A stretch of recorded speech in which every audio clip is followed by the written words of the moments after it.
Hi guys, welcome to Sports All In, Masa and Beyond.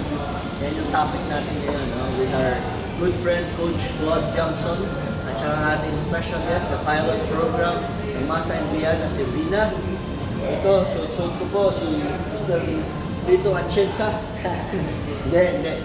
Ano po ito, gusto ko lang suotin ito kasi pinapractice ko para bukas, pagpunta ko sa Guam, USA, makita natin ang ating kaibigan, si Coach Jimmy Yee of Y Impact Basketball.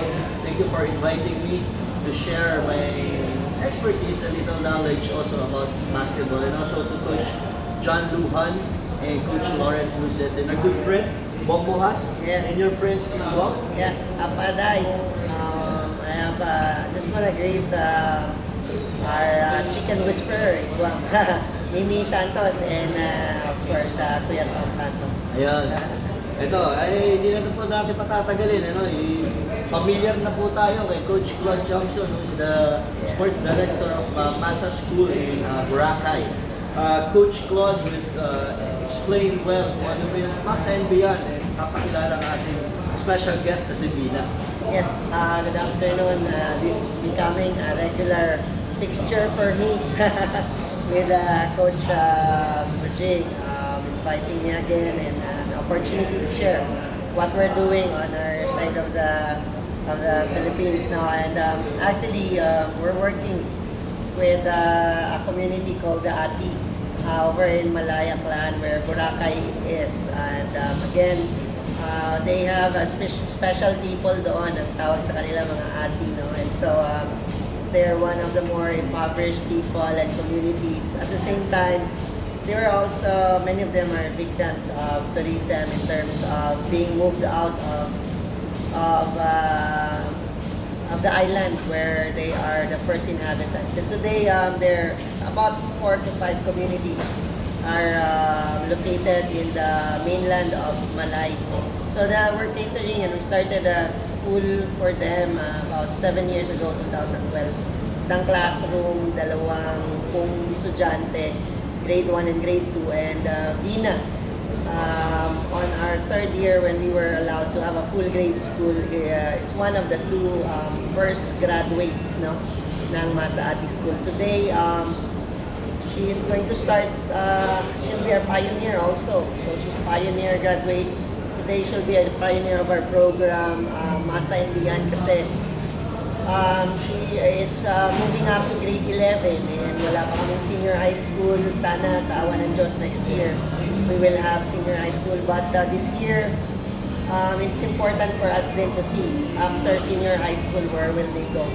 And there is a lot of opportunity here, scholarships in Manila, people that would be able to help them, no, achieve the things that their parents and many in their community haven't achieved for a number of decades already. So ito yung mga bagong generasyon na nakaapak sa eskwelahan na tumutulong sa kanila, and si Vina po is our very first student that will come out of Masa and step in Metro Manila to study grade 11. Yun. Bago po tayo pumunta kay Vina, habang kumakain si Vina dito ng ice cream. Simple analogy ko lang, no? This ice cream is the Masa School. Yes.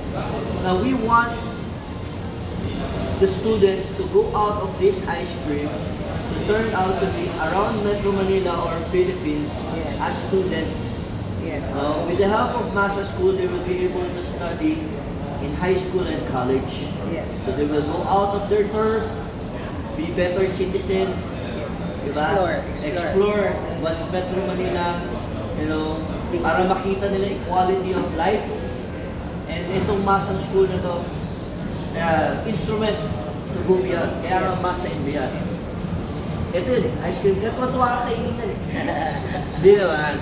Yung pinakamasarap na part sa nandun sa ice cream. Pinanggagalingan. Which is the center, the core. Yan yung Masa and Beyond. We have simple analogy lang yan. Then anyway, let's go to Vina. No? Vina, pakilala ko muna. You can talk in Aklan or Malay. For you, Malaynan, para you feel more comfortable. comfortable. That's the right word. Comfortable. Kilala ka. Ay, ako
Ayun. Okay, Coach. Mahaba yun eh, no? Medyo, na-try natin siya explain in a terms na mas maintindihan natin mga viewers. Correct me if I'm wrong, she was telling us that before, they were always bullied. Yes. No, they were being bullied by other culture.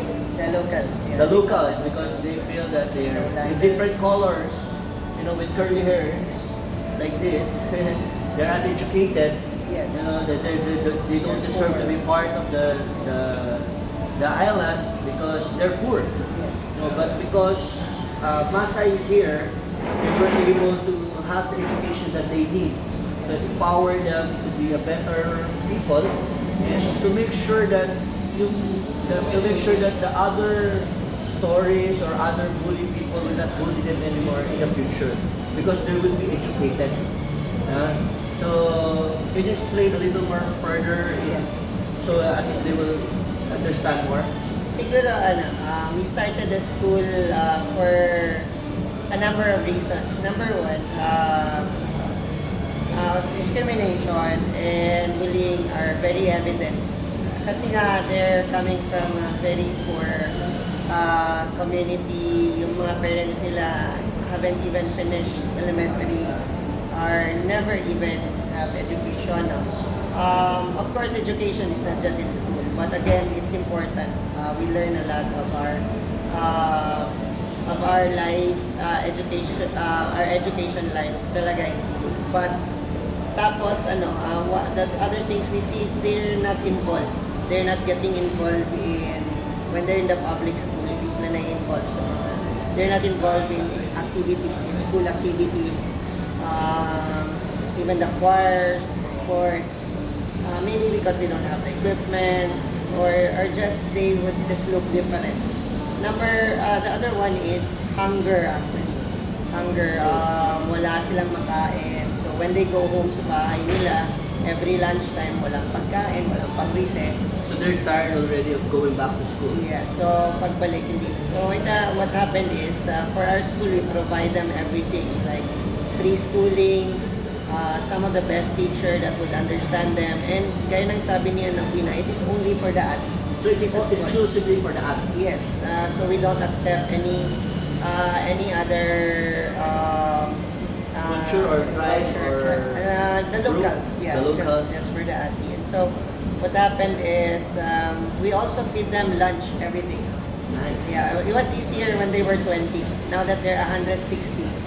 So mas malaki yung need namin. But we don't give up. We're always encouraged. I don't really, when I see people, I know we're doing a great job. We're doing a big help to the community, but I don't like to ask people like help us. You know, like give us money. I don't like to immediately say that to people. The first thing I want to say to people is, once they know that we have a work, is come visit us. Come, yeah. Yeah, come At least visit us. you'll see what's with us. And then you'll know how we are affecting not only lives, not only a community, but actually how we are affecting a whole generation. Yes, a whole generation of students, children. Yan. Yes. Ako, punta naman tayo kay Vina. No? Vina, anong masasabi mo na biglang, dati nga nabubuli kayo, di ba? You're being bullied from your normal school and public school. Now all of a sudden, dumating ang masa, ito, tumutulong sa inyo. Ano yung feeling na parang there's another life, may bagong pangarap mo matutupad kasi may bagong school. Ano yung naging feeling mo, ano na sinabi mo sa mami mo na mag-aaral ba ako ulit or what, di ba? Kasi alam mo, walang discrimination kasi kayo-kayo lang eh. Ano yung feeling niya? Masaya kasi may paralan na para sa mga athletes, para matupad ng mga pangarap, mga pinila mo na maging magkabarihan man sa mga lumal, maging madami mga grado, sobrang ko to nung may ko na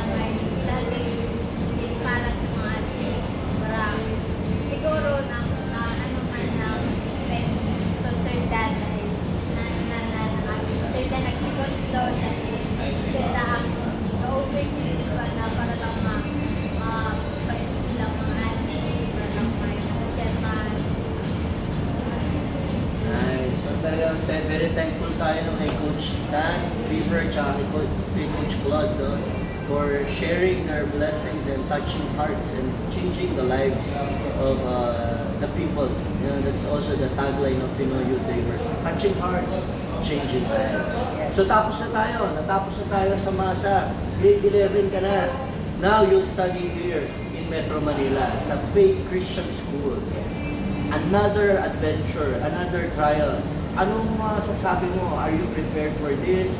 Yun, kasi syempre, lumabas ka na sa Masa eh. Dati, comfortable ka na eh. Nasa small school, nasa isang school ka, kayo-kayo ngayon, lalabas ka na. And there's a lot of challenges, a lot of temptation. Are you prepared for Hindi that? na ate ang kasama mo. Hindi na ate kasama mo. Sa umpisa, may nervyos. Kasi, siyempre, nag-stay ako sa Masa 5 years.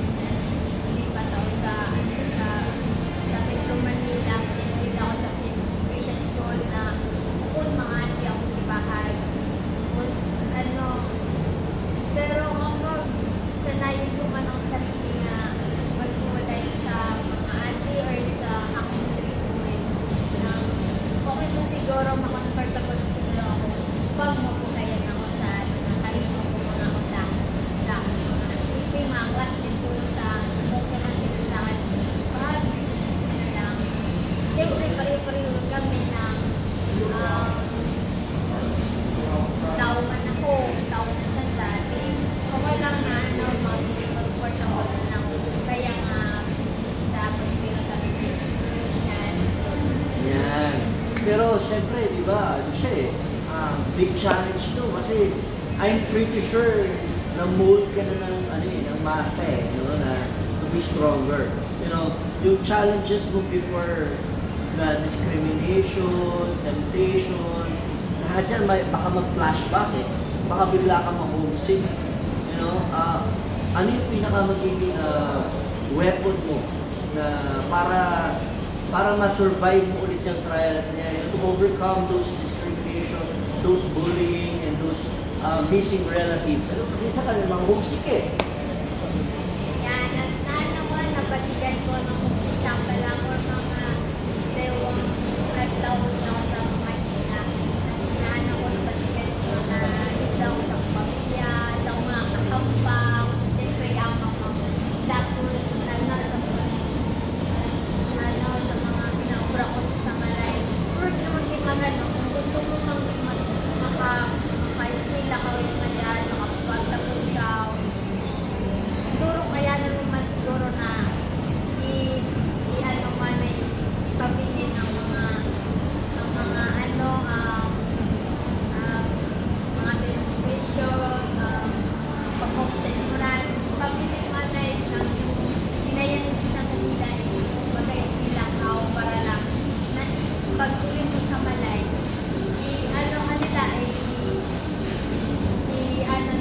may nakapagtapos niya atin. Proud. They'll be proud of you. Diba?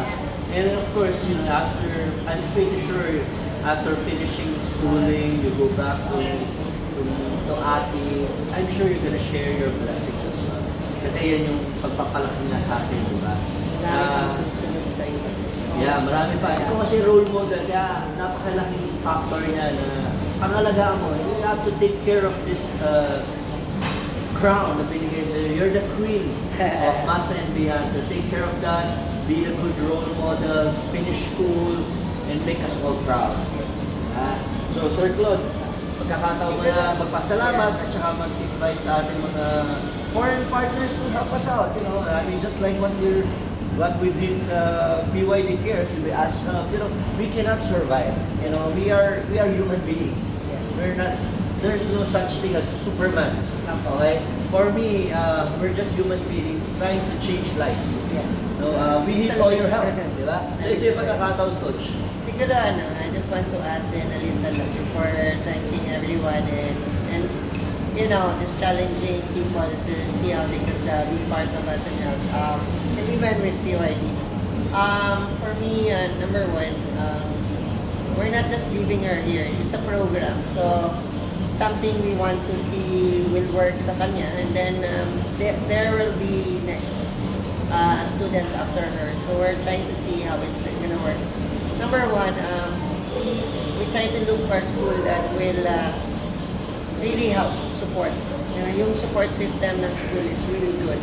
And so we picked a school that we used to teach before, me and my wife. My wife, by the way, is the school head of Masati School since we started. Number two is we also find a place, a home for her to stay, who can adopt her and be able to see Parang the Nino, same, Nina. yes, to see the same vision and really accept her as part of the family and help guide her. Kasi nga, yung sinasabi mo totoo yun, yung homesickness, yung talagang homesick ka. So siya, pangalawang araw na, she already felt that. But again, we try to become a family to her. And then my part as a guardian and as the program head for Masa and Beyond, to really monitor. And she's not the first one that I've been helping send to college on scholarship. Marami po tayong natutulungan sa awa ng Diyos. And I make sure I really supervise their grades, their standing sa school, their even if they're in sports, how they are doing, if they're still in the team or they're doing well. And just to encourage them, to make them really understand kung bakit sila tinutulungan at saan dapat sila patutungo. So again, for our friends sa PYD, if the Lord is touching your heart, or if your heart is so big enough and full of generosity, we pray na mag-overflow sa amin through PYD.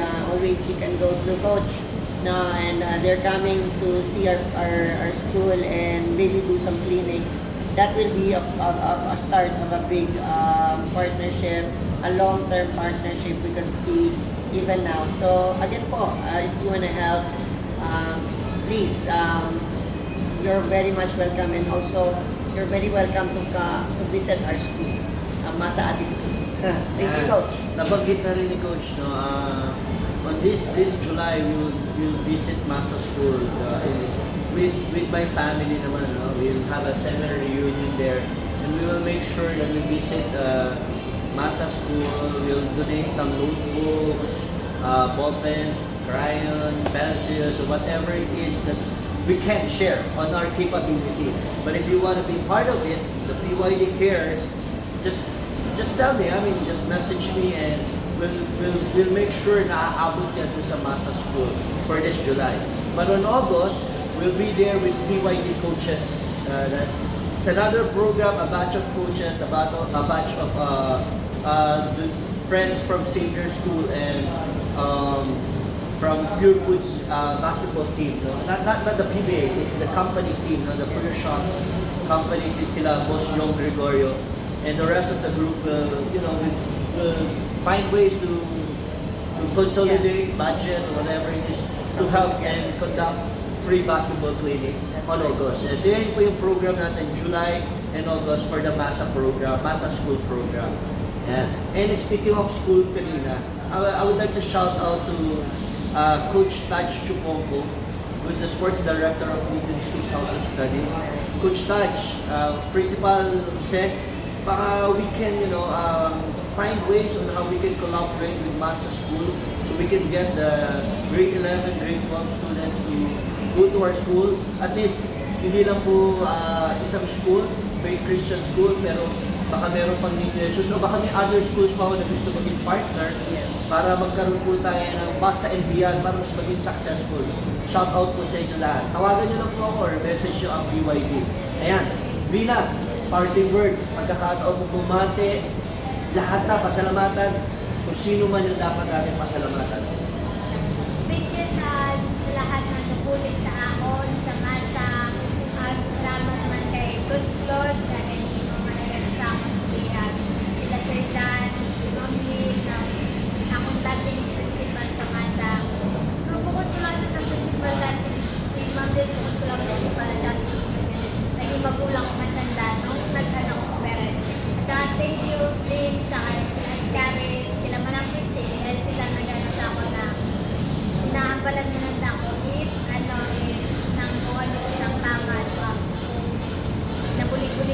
ako sa ating pagsila din. Ayun. So shoutout din tayo kay Caris Tiamson, no? Ating newly graduate, the daughter of Coach Clod, the eldest daughter niya. Ayan. Shoutout kay Caris. Ayan. At saka syempre, palangga ako, wife na ako pa. Si Grace Akot, and my son, Bailey's, and my youngest son, Buffy Akot, is in Kundirana. Meron silang outreach concert sa San Francisco, sa LA, Temecula, San Diego, kung saan pa yan. Ayan, good luck sa'yo, anak. Proud of you. Ayan. Meron pa ba tayo gusto, Coach, na pasalamatan? Hey, Coach, may thank you. Salamat sa opportunity. And of course, the friendship that goes a long way through the platform of basketball. Basketball and beyond tayo. So, not just basketball, not just sports. So, again, All in na. Sports all in. Sports all in, continue to dream, dream big, God is bigger than our dreams. Yun. Maraming salamat po ulit, no? Kay Kapitan Thomas Raymond Bisig ng Barangay San Antonio, Pasig, maraming salamat po. At saka dito sa Administration and Management of Buffalo Wild Wings sa Estancia Yes. Mall. Capital Commons. Capital Commons. Maraming salamat po. At least, relax dito eh. Yeah. Sometimes feeling, you're surrounded by lots of sports. Kaya masarap dito eh. Sakto, pasok na pasok talaga. Sports all in. Yes. Maraming salamat po. Till next time, Masa and Beyond.